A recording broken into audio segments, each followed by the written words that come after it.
Hi there, Eve here from Vitamin Eve Nutrition Counseling, and today we're going to talk about the Clean Plate Club, but not the way that you're used to. I'm actually going to give examples of how the Clean Plate Club could look like in modern times. So here are some examples, and I've written them here so I might reference my computer as I share this with you because I don't want to miss anything. So it could look like if you're out to eat with a group of friends and you know that at the end of the night you're going to split the bill, and you want to get your money's worth, so you might push past the point of fullness or eat very aggressively so you're getting your money's worth at that meal. Another example of the modern Clean Your Plate Club could look like somebody who might buy designer clothing, might buy designer bags, but when it comes to food, if they're grocery shopping, they might not get the foods that they really want or really want to feed themselves because there may be an extra fee. So for instance, they might not get the pre-washed vegetables, even though they're more likely to eat them because they're sold at a premium. Another example of the modern Clean Plate Club could look like this, that for you it might be hard to navigate cookies or chips. But when you buy them at the store, instead of getting a small bag that would be easier for you to handle, you see yourself getting the value bag because it's a better value and you'd be actually saving more. So have you experienced any of these things? Have you done any of these things? Personally, I've done all of them. I've worked with clients who've done these types of things. If you have a scenario of what the modern Clean Plate Club looks like for you, please share it in the comments below, because I definitely want to call this out and totally destigmatize this. Because I want you to know, when this happens, there's a part of us that's trying to do the right thing. There's a part of us that's trying to be ethical with food or trying to be wise with money, and it may conflict with what's in the best interest of our bodies. So there is this inner dilemma, and it's okay. We all have it to a certain degree. So again, please comment in the comments below how you could relate to any of this so far. So the reason why this could be problematic is you may be disregarding your body, you may be getting past the point of fullness, or putting yourself in a challenging situation with food, or may not getting yourself the foods that would actually be helping you, or you may be reinforcing this idea that food is scarce. And for some of us, that might no longer be true. So I want to give you some tools on how to navigate this, because the really good news is you're aware of it.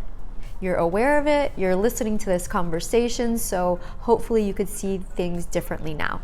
So I hope you find these 5 steps helpful. Well, it's basically 5 steps, and you know me, there's usually a bonus one, so there's a bonus step here to help you work with yourself, to work through this modern version or these modern versions of the Clean Plate Club. And so the first step might surprise you, because the first step is actually to hear yourself out. What is your mind saying? Listen to it. Try to understand what it's trying to tell you, because this part of yourself that's telling you eat it anyway even though you're full, or get the bigger package, you'll actually save more money. That part is trying to be wise. So hear it out. Listen to what it has to say. You don't need to deny any aspect of yourself. You don't need to shut any part of yourself out. Take time and listen to yourself. Step number 2 is ask yourself, well, is this true right now?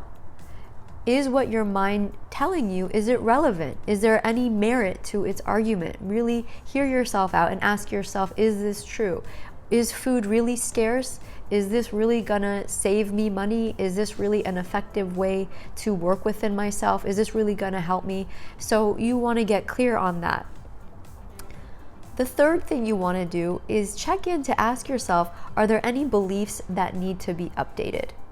Oftentimes when we're eating because the mind is telling us to, oftentimes it might be coming from a place that may no longer be relevant. I don't know, or it may still be relevant. So that's why I love this step, is you get to determine for yourself, is it true I have to eat everything on my plate here to be safe and to be okay? Ask yourself that question. Is it true that I have to get the bigger package because that small one is unaffordable for me? Whatever scenario you're in, determine, is it really true? The 4th step, I love the 4th step, is to check in with your body. What does your body have to say about the situation? You know, how is your body feeling right now? I love this question because it brings you to the present moment. It takes you out of the past, it takes you out of the future, and brings you into right now. How is your body feeling? Is your body still feeling hungry? If so, great. Is your body feeling full or satisfied? Great. Is your body feeling anxious, holding the bigger package of cookies? Great. Be aware of what guidance your body might have for you. Step number 5 is do your best to include your whole present self in the decision-making process. What would honor you right now? Which brings us to the bonus step, is once you make the choice to eat it, to not eat it, to buy it, not buy it, or whatever, is see it as an experiment. Step number 6 is to ask yourself to treat it like an experiment and to ask yourself what you learned. How did that choice work for you? So I hope you find this helpful. Please comment below on how you might be participating in some version of the Clean Plate Club or the food frugality type of thing. We all do it to a certain degree. So comment below to destigmatize that some of us may do that. And if you feel inspired, share with us if you did this experiment, how it went for you. Thanks so much for watching. Happy eating. Bye.